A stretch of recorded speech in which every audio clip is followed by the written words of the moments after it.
My name is Alfonso, and a couple of years ago I gathered the courage to embark on the greatest adventure of my life. I moved to Italy, and although it has been the best decision I've ever made, the first year was anything but easy.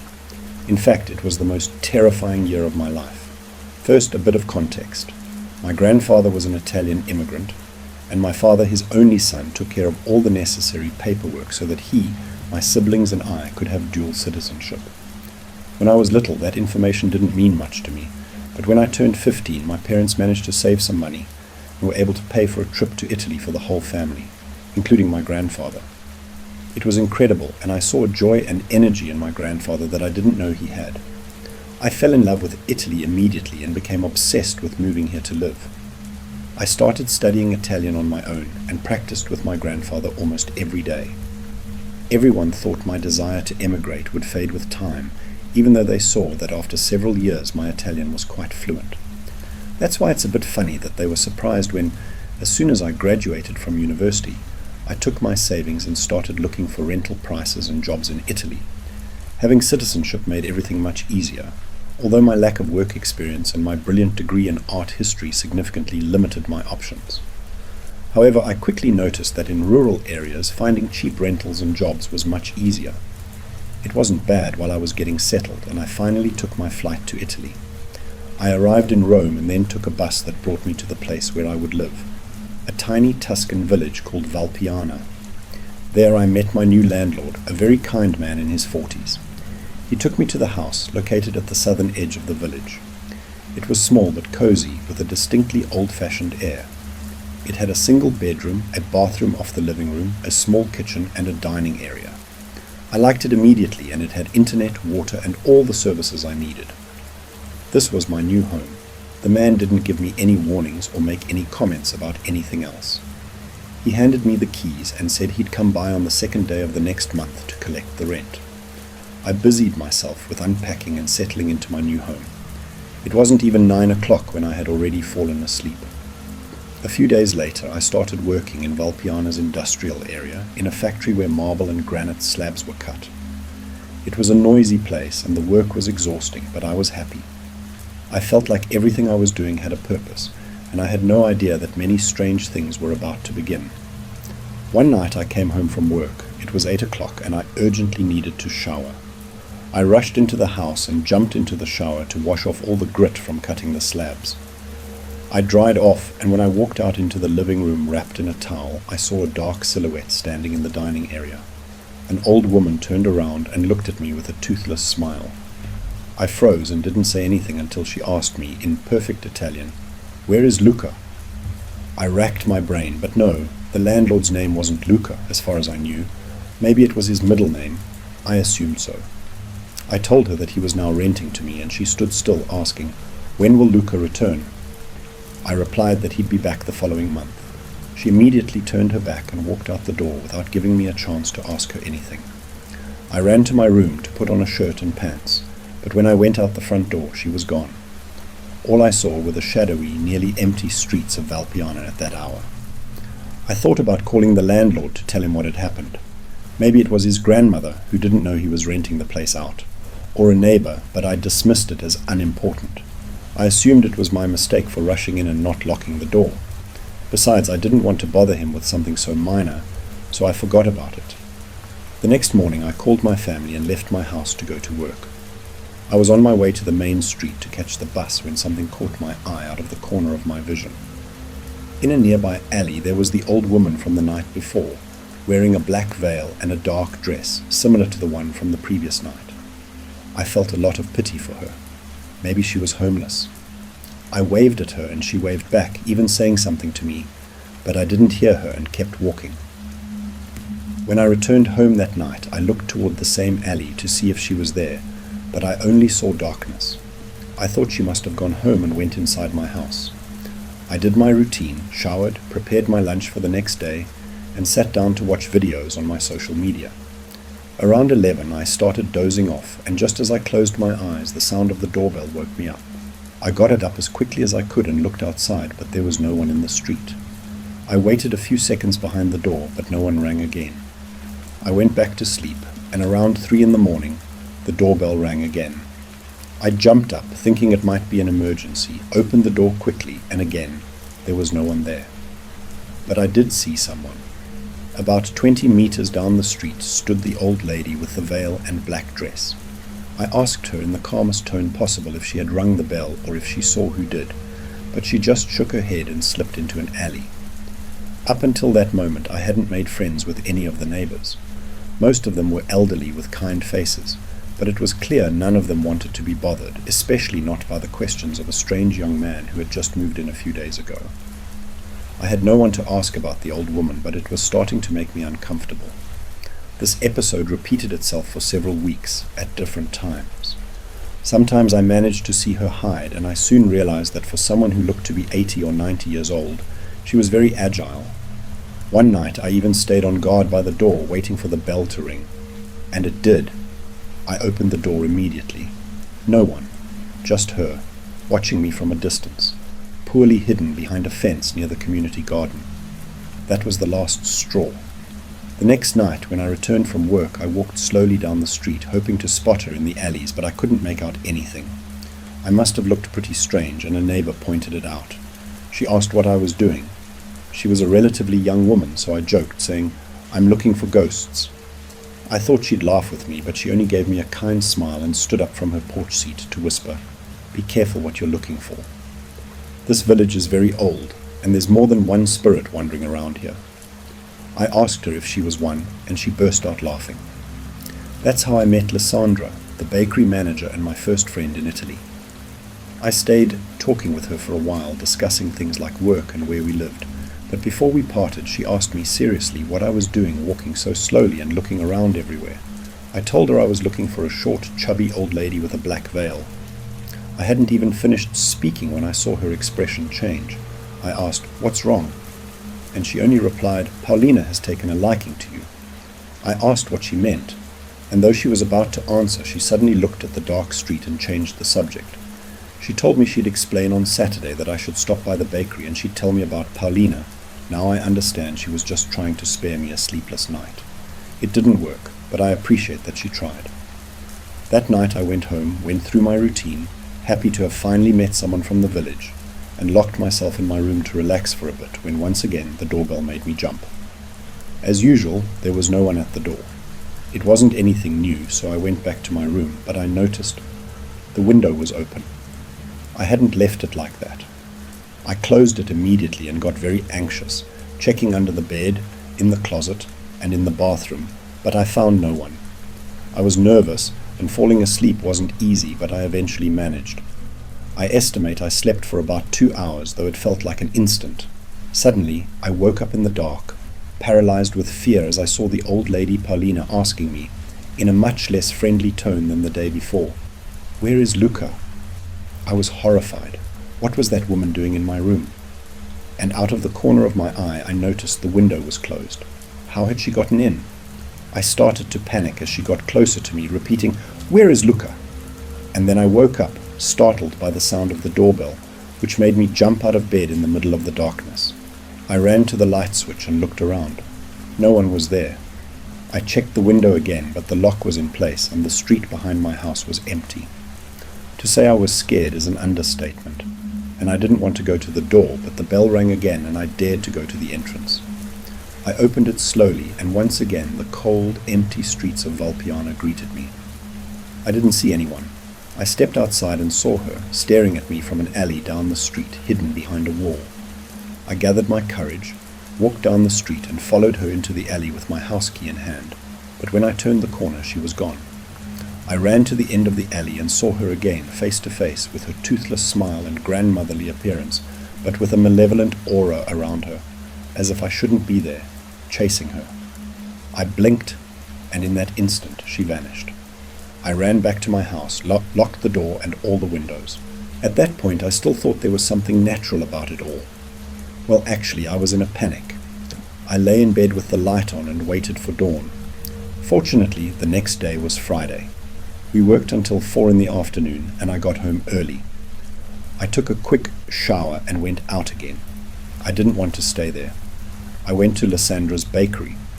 I greeted her, and since there were hardly any customers, we sat down to have coffee. She asked what was wrong with me, noticing my exhaustion, and after begging her several times not to laugh at me, I told her everything that had happened. Not only did she not laugh, but she remained serious the entire time, and when I finished, she said, "I'm sorry, I didn't want to scare you."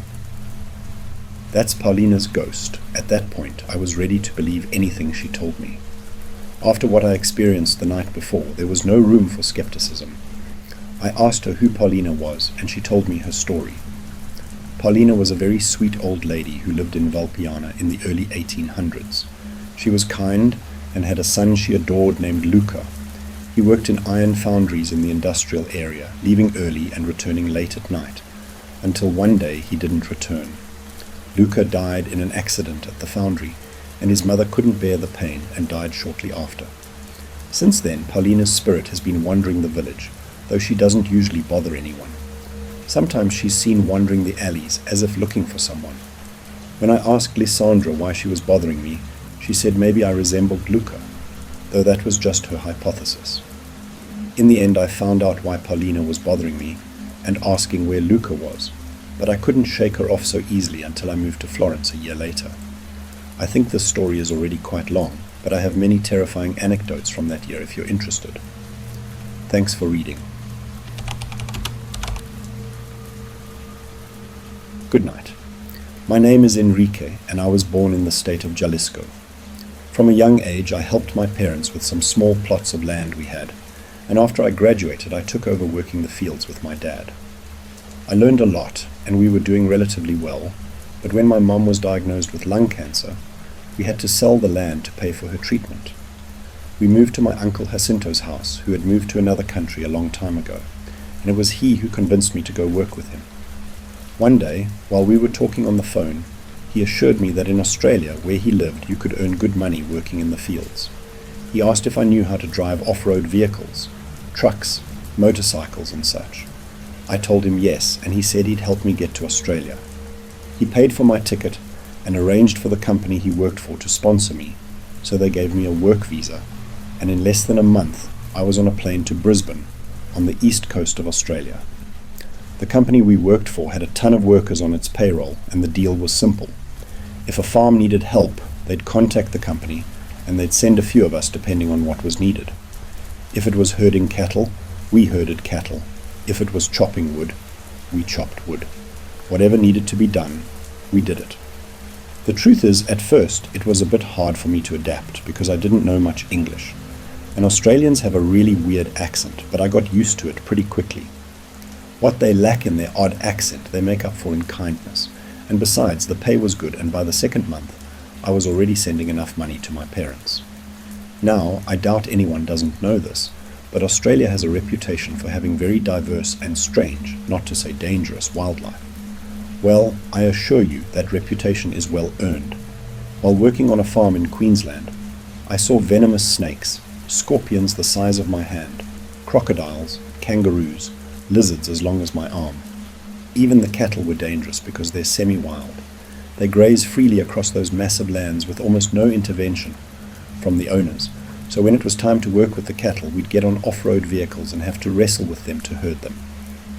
Well, it was during one of those jobs, herding cattle, that I experienced one of the worst moments of my life. And I'm not exaggerating when I say I'm sure we could have died. Back then, I became friends with a guy they called Turkey. It was a joke because he was from Turkey, but Turkey in English also means turkey, as in the bird. He was very kind and calm, but didn't talk much. One afternoon, after we and 12 other workers arrived with a group of 400 cattle, they did a count and realized 5 were missing. We had to go back and look for them, and no matter how much our representative tried to convince the ranch owner to wait until morning, he insisted we go out right then because they could wander even farther. He was a stubborn, foolish old man, but he was the one paying, so we got into the trucks, turned on the headlights as bright as they'd go, and split up across the old man's ranch. Now, finding 5 cows at dusk on an Australian ranch was nearly impossible. Australia is a massive country, huge, and the farms often have hectares upon hectares of almost virgin land, full of trees and endless plains in 2 colors, green and brown. And surprise, most cows are brown. Turkey and I were driving down a dirt road looking in all directions. I had been driving all day, so my back was hurting. Turkey took the wheel, and I was hanging my arm out of the truck, shining a powerful flashlight across the field, but we didn't see anything. The most interesting thing was a couple of kangaroos that got startled by the truck's noise. We kept going until we reached a river that crossed the ranch. I remember we followed the river for a while, not just looking for a bridge, but also shining the light on the water in case one of the cows was drinking, or being eaten by a crocodile. Suddenly I heard movement on the other bank, shined the light as fast as I could, and noticed something hiding in the tall grass and running off toward the plain. Cows often ran from us, so I didn't rule out that it was one of them. After 2 minutes, we reached a wooden bridge, crossed it, and drove to the area where I thought the cow was. We found nothing. I shined the light on the ground to see if it had left tracks, and suddenly I felt a pit in my stomach when I saw strange dog-like tracks, very large, with enormous claws. I'll never forget the conversation I had with Turkey. Are there wolves here? No, but there are dingoes. They're like dogs, but wild. Why? Did you see one? No, wait, stop. How big are dingoes? Are they really big? I remember he shrugged before saying, I don't know. They're like normal dogs, maybe a bit bigger. Why? What's wrong with you? I was trying to figure out what the hell I had seen, so I asked him to back up. Without getting out of the truck, we saw the tracks. They were enormous, 5 times the size of a dog's. I don't even know what to compare them to. Maybe polar bear tracks. Unfortunately, when this happened, phones with cameras weren't common yet. In fact, the only way we could communicate with the others was with huge satellite phones. We got pretty scared because we didn't know there was an animal that big in Australia, and again I heard sounds in the tall grass that spooked me. I told Turkey to start the truck and get us out of there, and he didn't think twice. He floored it, and we continued down the path. At this point, there was nothing in the truck to keep us entertained. As I said, Turkey was very calm and quiet, and there was no radio signal in that area, so we couldn't listen to music.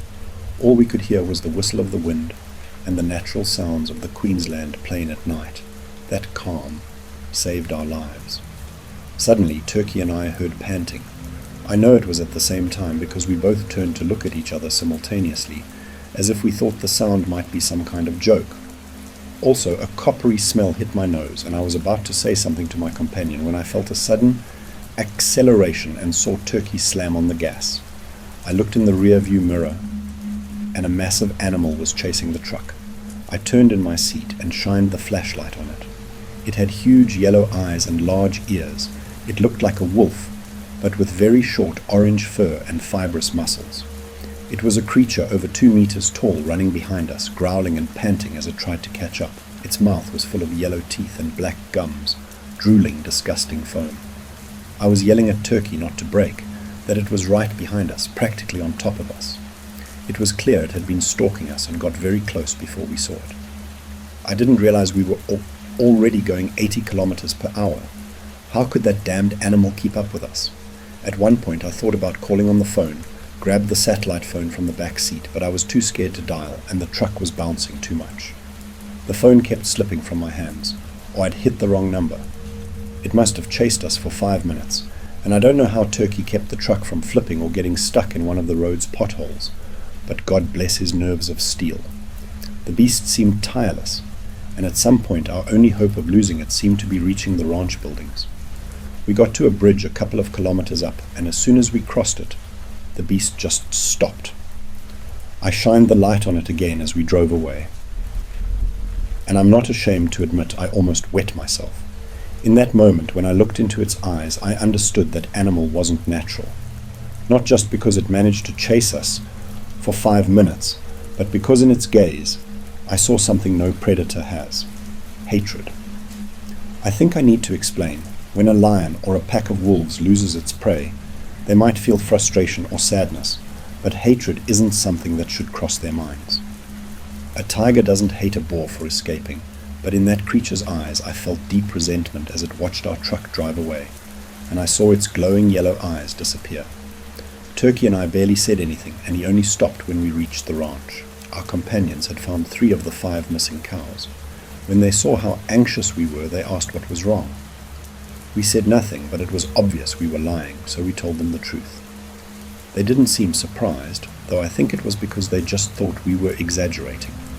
To them, we were just a couple of foreigners freaking out about the local wildlife. The rest of the night, the Australians told us there are many animals in the outback that no one knows anything about. But that didn't comfort me, and I know it didn't comfort Turkey either, because no animal could ever do what we saw. Years have passed, and I ended up saving enough money to bring my parents over. Now we live in a city in southern Australia. I'm married, and I still work for the same company, but in an office.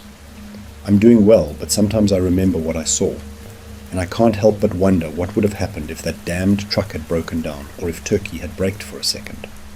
I'm sure I wouldn't be telling this story.